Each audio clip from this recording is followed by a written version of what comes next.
Здравствуйте. В эфире «Настоящее время». С вами Наташа Мозговая. Главное в программе – смерть актера Алексея Девотченко. Удар по культуре и гражданской оппозиции в России. Насколько может снизиться курс рубля? И как Барак Обама намерен действовать в оставшиеся 2 года на посту президента после победы республиканцев на выборах в Конгресс? По уже сложившейся традиции мы начинаем с Праги. Сергей, пожалуйста. Спасибо, Наташа. События дня в настоящем времени из Праги. Я Сергей Дорофеев. Здравствуйте. Алексей Девотченко, известный российский актер и гражданский активист, был найден мертвым в московской квартире, которую снимал. Девотченко стал известен после роли в сериале «Бандитский Петербург». Актер также снимался в сериалах «Убойная сила», «Боец 2», сыграл в театре множество ролей. Последние годы состоял в труппе Московского художественного театра имени Чехова. Шахид и Якуб о том, что потеряла Россия с уходом Алексея Девотченко. Имей больше, чем показываешь. Говори меньше, чем знаешь. Одалживай меньше, чем имеешь. Узнавай больше, чем сообщаешь. Есть верхом больше, чем ходишь. Показывай меньше, чем чувствуешь. Российские СМИ говорят о смерти актера только в контексте криминальной хроники. Умер, ведется следствие. Однако, как это уже стало нормой в России, где инакомыслие не приветствуется, разговор о том, что могло послужить смертью Алексея Девотченко, переместил в социальные сети. Он не хотел получать награды от Путина. В 2011 году Девотченко отказался от звания «Народный артист России» и 2 государственных премий, прям так и заявив: «Не хочу получать награды из рук Путина». Его гражданская позиция была однозначна. Член Объединенного гражданского фронта, участник многих акций протеста. Он один из немногих деятелей российской культуры, который выступил против войны с Украиной и пропагандистской истерии. Это его цитата. Когда насилие врывается в мирную людскую жизнь, оно так и на флагах несет и кричит: «Я насилие! Разойдись! Расступись! Раздавлю!» Но насилие быстро стареет. И чтобы держаться, чтобы выглядеть прилично, непременно взывает в тебе в союзники ложь. Девотченко был грандиозным актером редкостного темперамента и редкостного технического аппарата. Так о нем говорил кинорежиссер Андрей Ржановский. Он снимался во многих популярных сериалах, но главная его работа была в театре. Самое главное в театре для меня, и не только в театре, но и в спектаклях, в которых я участвовал, уж тем более в моих моноспектаклях, это всегда внятное высказывание. Это самое ценное, что только есть в театре.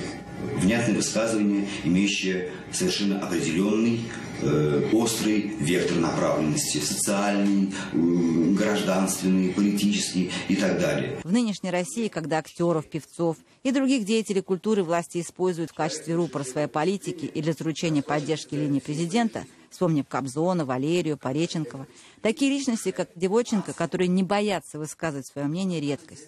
И именно этот голос потеряла Россия вчера. Живя в той стране, в которой я живу сейчас,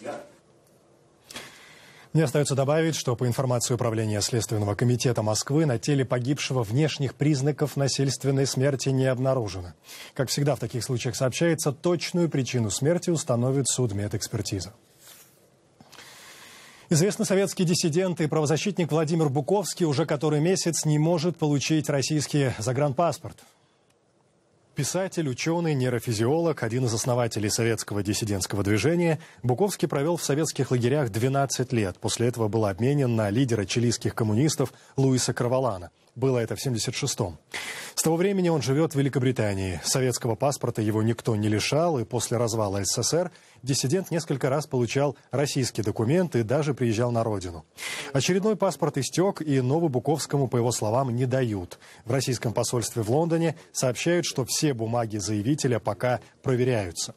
Шахида Якуб разговаривала с Владимиром Буковским. Последнее, что мне разъяснило консульство, это то, что они не могут найти подтверждение наличия у меня российского гражданства, а поэтому не могут выдать паспорт. Они мне 2 давали паспорт, и как бы никаких проблем с гражданством не возникало. Я понимаю, что они просто не хотят, чтобы я туда ездил, вот и все.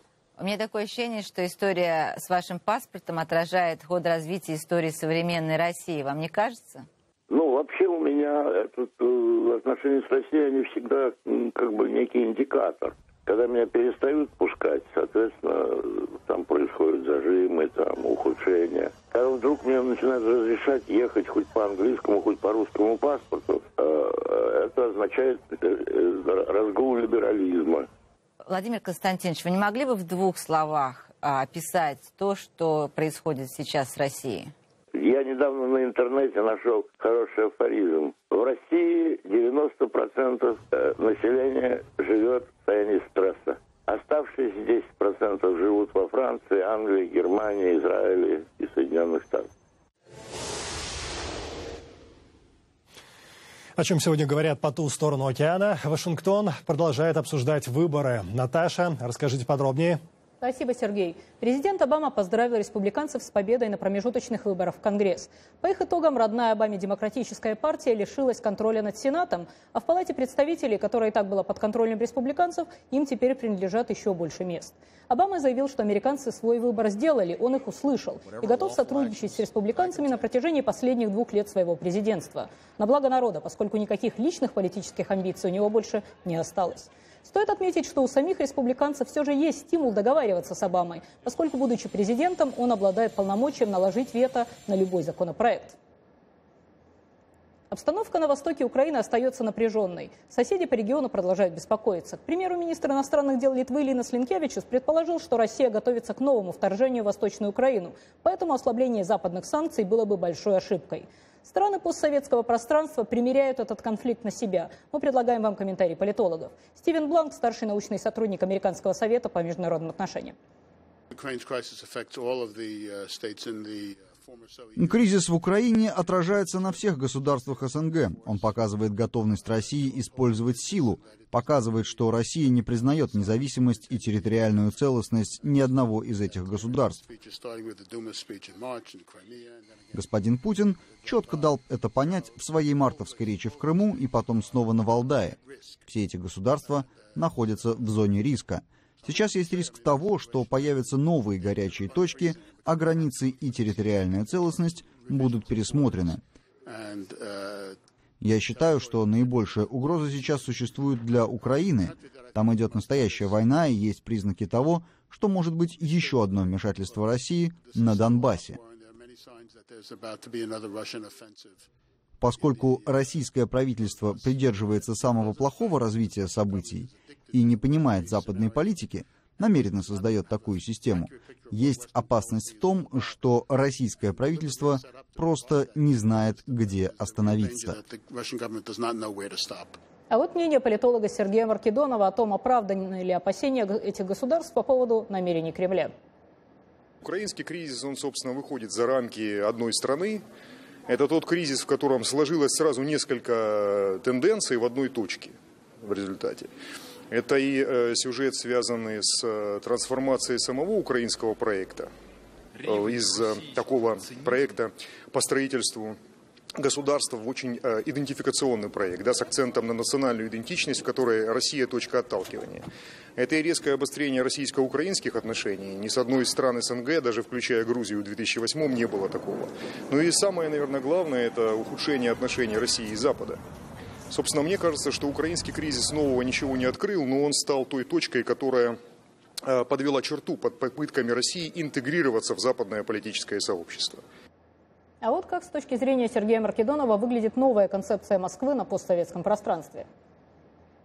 Теперь другая концепция, притом не наступательная, а защитная скорее. Наша тайга, читай постсоветское пространство, которое эксклюзивный интерес. В отличие от Советского Союза, конечно, Россия не может и не имеет возможностей для противостояния с Западом в Африке или в Латинской Америке, но то, что касается постсоветского пространства, здесь ставки повышаются. И каждая республика как-то этот кризис на себя примеряет. Пожалуй, в наибольшей степени его негативное влияние на сегодняшний момент ощущается в Карабахском конфликте, в отношениях между Арменией и Азербайджаном, потому что карабахское регулирование долгое время было той темой, где, такой success story, да, для России и Запада, где они вместе кооперировали и сотрудничали. А сейчас, поскольку отношения очень плохие, велик соблазн протестировать, насколько сопредседатели Минской группы вместе смогут реагировать. В американской прессе сегодня любопытная новость. Wall Street Journal пишет о том, что Минюст США и прокуратура Восточного округа Нью-Йорка начали расследование об отмывании денег в отношении российского бизнесмена Геннадия Тимченко. Он уже попал в марте нынешнего года под американские санкции как человек из ближнего круга российского президента. К нам присоединяется наш корреспондент Алексей Березин. Алексей, что именно проверяют американские органы правосудия? Американская прокуратура проверяет, проходили ли средства, полученные незаконным путем от коррупционных сделок, через американскую финансовую систему. В частности, прокуратуру интересуют сделки, которые были совершены еще до того, как в отношении Тимченко и российских компаний были введены санкции, то есть до марта этого года. Их интересуют сделки, которые проводил один из крупнейших мировых трейдеров нефтью, Ганвор, с российской компанией «Роснефть». Интересует маржа, в частности, которую получал трейдер. И здесь издание цитирует очень интересный документ еще от 2008 года. Это документ Госдепартамента, который был опубликован в Wikileaks. Там говорится, что Ганвар получал прибыль в виде $1 за баррель. Именно такая была маржа при перепродаже нефти, тогда как на конкурентном рынке эта маржа составляет от 5 до 20, максимум 20 центов за баррель. В том случае, если будет доказано, что эта маржа, скажем так, получалась незаконным образом, что это было незаконно, вот тогда могут появиться уже новые претензии. И здесь нужно отметить, что это расследование, скорее всего, ведется не последнюю неделю, а с 2011 года, когда был сделан запрос в одну из дочерних компаний Ганвар, базирующихся в Хьюстоне. Наташа? Спасибо. Будем следить за развитием этой истории. Это был наш корреспондент Алексей Березин. Прага, мы снова обращаемся к вам. Сергей? Российский рубль обновил очередной минимум. Доллар на бирже теперь больше 46. Евро превысил отметку в 57,5 рублей. Нынешнее падение на фоне дешевой нефти, а российская экономика сырьевая, объясняется политикой Центробанка, который, по сути, отпустил рубль в свободное плавание. Говоря понятным языком, теперь главный банк страны тратит ограниченное количество денег, чтобы поддерживать курс своей валюты. Что будет с российским рублем дальше? Почему Центробанк проводит именно такую политику и как курсовые проблемы в России отразятся на белорусском рубле? В Беларуси растет число российских предприятий, к тому же две страны объединяет один таможенный союз. На наши вопросы из Минска до эфира ответил белорусский экономист, профессор Леонид Заика. Леонид Федорович, здравствуйте. Добрый день. Что будет с рублем дальше? Не может же падение быть бесконечно долгим. Чего ждать россиянам? Ну, во-первых, россияне поняли, что они совершили стратегическую ошибку, когда установили для себя вот этот номиналистический вариант денег. А вот то, что касается текущей ситуации, то она пока в пользу российских производителей. То есть я не рассматриваю ее как черную, какую-то отрицательную.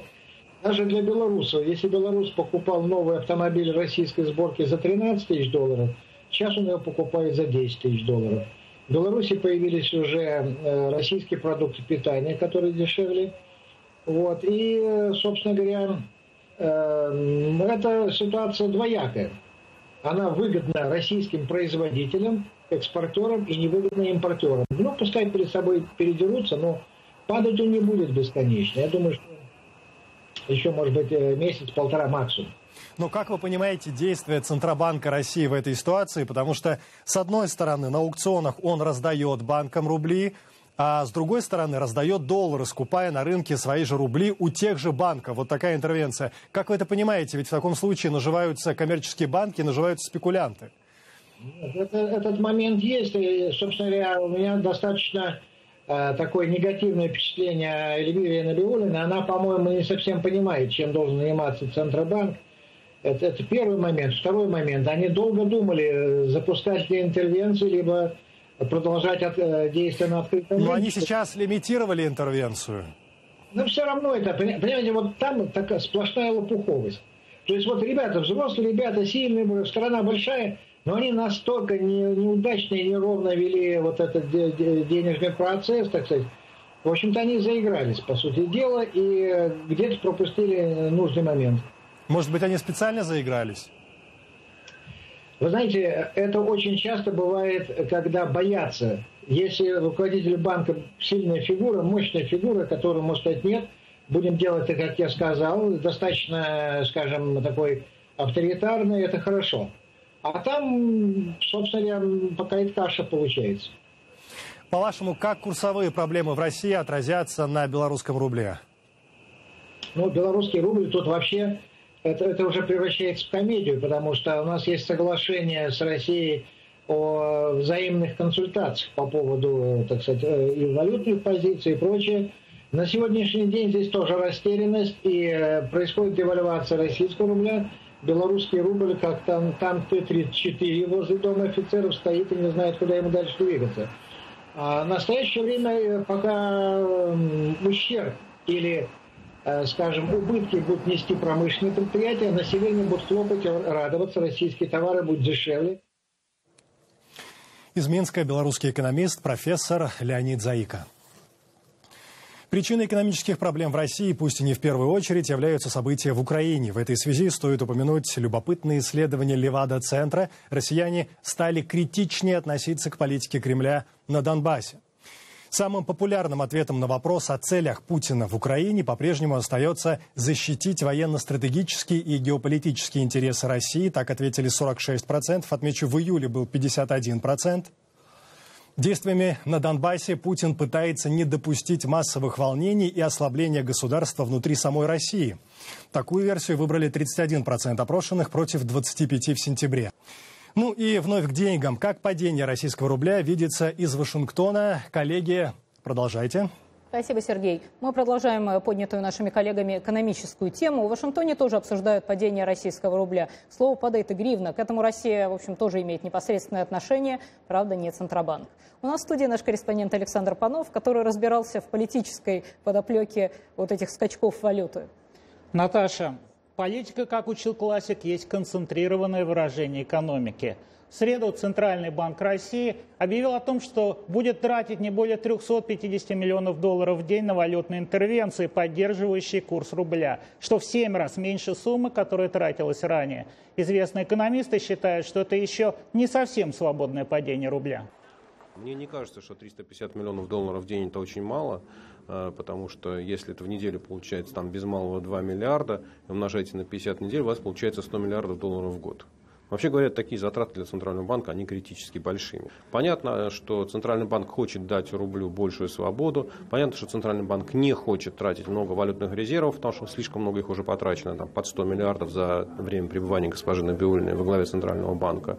Вот. Но давайте поживем, увидим. Понятно, что рубль будет слабеть, и главный вопрос, причины политические и психологические. Для бюджета, для россиян и для правительства дальнейшее ослабление рубля, что это означает? Ну, ослабление рубля, это в первую очередь это инфляция.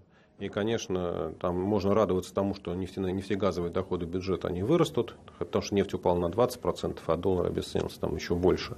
Но я бы не стал этому сильно радоваться, потому что это такой краткосрочный эффект. Я думаю, что сейчас последует еще больший спад в инвестициях. За этим последует еще большее замедление экономики. Я думаю, что правительству и Минфину мало не покажется. На бытовой вопрос, который ненавидят серьезные экономисты, надо ли вот прямо сейчас в срочном порядке покупать доллары на рубли, Сергей Алексашенко ответил вполне по-американски. Это зависит. Если речь идет о долгосрочных сбережениях на несколько лет, то, безусловно, стоит. Наташа, есть известная шутка. Если в одной комнате собрать 5 экономистов, то они представят как минимум 6 разных точек зрения. Однако известный американский профессор шведского происхождения Андерс Ослунд, который был в прошлом экономическим советником как российского, так и украинского правительства, в оценке перспектив рубля согласен с Алексашенко. Центробанк не может более позволить себе масштабные интервенции из своих резервов, чтобы не подорвать бюджет. И в таком случае лучше немного ослабить регулирование. Рубль упал так же, как и цена на нефть. Это позволяет сохранить баланс бюджета. Будущее рубля зависит от того, сколько еще будет продолжаться падение цены на нефть. Но рубль упал не в одиночестве. Компания ему составила украинская гривна. Здесь те же причины. У падения курса обеих валют общая причина – политическая, даже военная, боевые действия в Украине. Каждое возобновление боев в Донецке, Мариуполе и других местах вызывает реакцию рынка. Рынки никогда не любили войну, серьезный бизнес бежит из таких зон.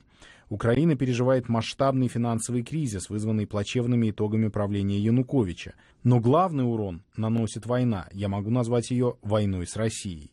Новому правительству потребуется огромная помощь Запада, чтобы привести экономику в порядок. Остается только добавить, что эти интервью мы сняли в кулуарах Вашингтонской конференции с довольно говорящим названием «Есть ли будущее у российской экономики?».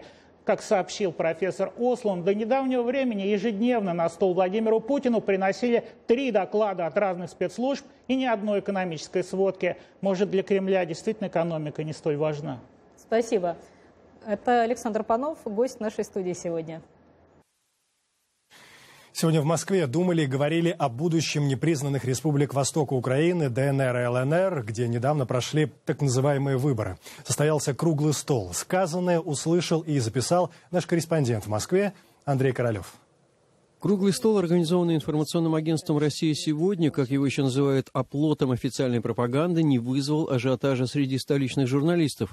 Присутствовала в основном западная пресса, что отчасти объяснимо. Тема Новороссии в Москве постепенно переходит в разряд не то чтобы маргинальных, но артикулируемых с дипломатической осторожностью. Москва уважает выбор жителей самопровозглашенных ЛНР и ДНР, но признать плебисцит не торопится. Кремль словно бы демонстрирует аккуратный подход, отдавая обсуждение данного вопроса на откуп политологам. Но у них тоже нет ясных ответов на вопросы. Пока эти агломерации будут подвергаться обстрелам и будут подвергаться определенному давлению, уничтожению инфраструктуры, спокойствия тоже не будет. Член Совета по развитию гражданского общества при президенте России Александр Брод, отвечая на наш вопрос об экономическом будущем Новороссии, ограничивается лишь замечаниями о гуманитарной поддержке России государственных новообразований. Нынешний глава Донецкой республики Александр Захарченко сказал нам, что разрабатываются экономические программы и по продаже угля, и на территории Донецкой Народной Республики есть и заводы не разрушенные. Тем временем официальные российские власти все же заявили о своих планах по сотрудничеству с Новороссией. Каким будет это сотрудничество, сегодня не берется сказать никто. Гораздо очевиднее, что Россия не готова к признанию правосубъектности мятежных республик, но в то же время она не намерена согласиться с сохранением юрисдикции официального Киева. Московские политики, однако, полагают ЛНР и ДНР вполне самодостаточными. Для этих территорий, естественно, она не бросает эти территории, она оказывает гуманитарную помощь, это гуманитарные конвои, это те продукты, которые идут. Интересно, что в среде столичных наблюдателей укореняется мнение о том, что на территории Луганской и Донецкой самопровозглашенных республик действуют 2 Новороссии. Одна подпольная, руководимая полевыми командирами, а вторая легальная, чья легитимность, по логике участников круглого стола, подтверждена прошедшими выборами. Очевидно, подобная казуистика и удерживает Кремль от официального признания Новороссии. Ждет ли Новороссию судьба Нагорного Карабаха? Вопрос не такого уж далекого времени. Это программа «Настоящее время». Мы приветствуем всех тех, кто только к нам присоединился. Спасибо, что смотрите. Сепаратисты. Ополченцы. Агитация и пропаганда. Человек. Государство. Эмбарго на поставки. Покупайте свое и Порядок. Как разобраться? Все события дня в новом телевизионном проекте «Настоящее время». С начала событий Евромайдана украинцы в Америке проводят благотворительные концерты, закупают предметы личной гигиены, лекарства для солдат и беженцев из Восточной Украины. До конца года волонтеры и активисты из Вашингтона собираются отправить в Украину хирургическое оборудование стоимостью более $1 миллиона. Репортаж Татьяны Харченко. Нина Борисова собирается на акцию «Попробуй украинского ради доброго дела». На ней представители украинской общины будут почивать гостей национальными блюдами за символические $20. Сама Нина для такого дела нажарила 120 котлет.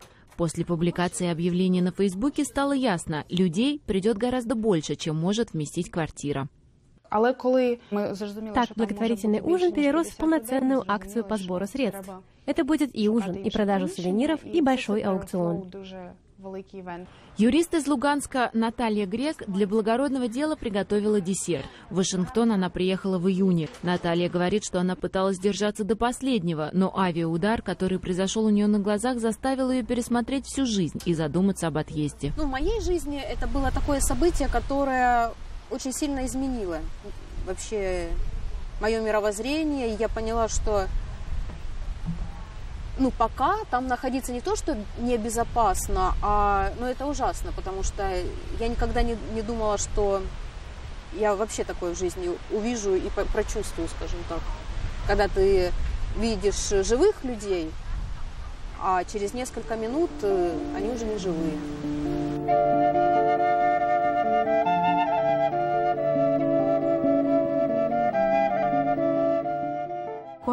На каждом нашем концерте мы пытаемся сказать людям, чтобы они болели за Украину, помогали чем можно, финансово, морально, молитвой или просто хорошим словом. Во время Евромайдана музыканты собирали средства для закупки медицинских препаратов в Киевской больнице. Сейчас они помогают бойцам и врачам с востока Украины. Мы відсилаємо на Украину там и медикаменты. Мы отправляем медикаменты для солдат. В моей семье много врачей, например, двоюродный брат и сестра, они это координируют. И все, что мы высылаем отсюда в Украину, практически все идет Донбассу, нашим ребятам. Помочь солдатам в АТО и врачам взялись также отдельные активисты Вашингтона в сотрудничестве с организацией «Вместе». До конца года они планируют переслать в Украину 3 контейнера с хирургическим оборудованием общей стоимостью в более чем $1 миллион. Помогают Украине не только организации, но и отдельные люди. Христя Саневицкая, которая в Северной Америке живет более полувека, постоянно устраивает акции помощи Украине. Эти детские картины были привезены из Харькова, Дрогобыча и Ивано-Франковска. Наше бажання було б, щоб ці картины... Мы хотим продать эти картины по максимальной цене, с целью, чтобы собранные деньги пошли Украине, чтобы помочь военным на фронте или детям-сиротам в Ивано-Франковске. По словам Саневицкой, новости из Украины вызывают в ее сердце гордость, удивление, благодарность и страх. Но все же больше благодарность за то, что народ в такой трудной ситуации продолжает бороться за свое достоинство. Именно это, даже за океаном, не может оставить никого равнодушным. Звучит как сюжет для приключенческой книги. Молодой американец отправляется в путешествие на мотоцикле по арабским странам, а в результате начинает сражаться на стороне ливийских повстанцев, чтобы свергнуть Муаммара Каддафи. Однако эта история произошла на самом деле и легла в основу необычного документального фильма. Подробнее об этом в нашем репортаже. Мэтью Ван Дайку было уже хорошо за 20, а он все еще жил с матерью. В попытке сдвинуть свою жизнь с мертвой точки, он купил мотоцикл и отправился в путешествие по арабскому миру, попутно снимая себя на камеру, чтобы сделать приключенческий фильм. Это такой экспресс-курс по мужеству. Но тут пришла арабская весна. По арабскому миру прокатилась волна революции, уже пали правительства Туниса и Египта. Станет ли Ливия следующей? Пока я путешествовал по Ливии в 2008 году, у меня появилось там несколько друзей. Когда началась революция, я связался с ними. Они рассказали, что происходит с их друзьями и семьями, и я решил, что это место и эти люди мне дороги, так что я не могу просто отсиживаться дома и ничего не делать, пока с ними происходят такие вещи. Вскоре после вступления в ряды повстанцев Мэтью был ранен и попал в плен. Он провел около 6 месяцев в одной из самых страшных тюрем Каддафи. Когда произошел массовый побег из тюрьмы, он думал лишь об одном. Конечно, я вернусь на поле боя. Ничего ведь не изменилось. Когда я приехал в Ливию, я сказал своим соратникам, что буду с ними, пока Ливия не станет свободной. А моя мать учила... Реальная история. На сегодня все. Эту программу подготовили для вас «Голос Америки» из Вашингтона и «Радио Свобода» из Праги. Заходите на наш сайт currenttime.tv, смотрите, читайте, комментируйте. Ну а пока, Сергей, до встречи в эфире. Да, мы благодарим коллег в Вашингтоне и всех наших зрителей. Смотрите нас в социальных сетях и в эфире своих национальных телеканалов.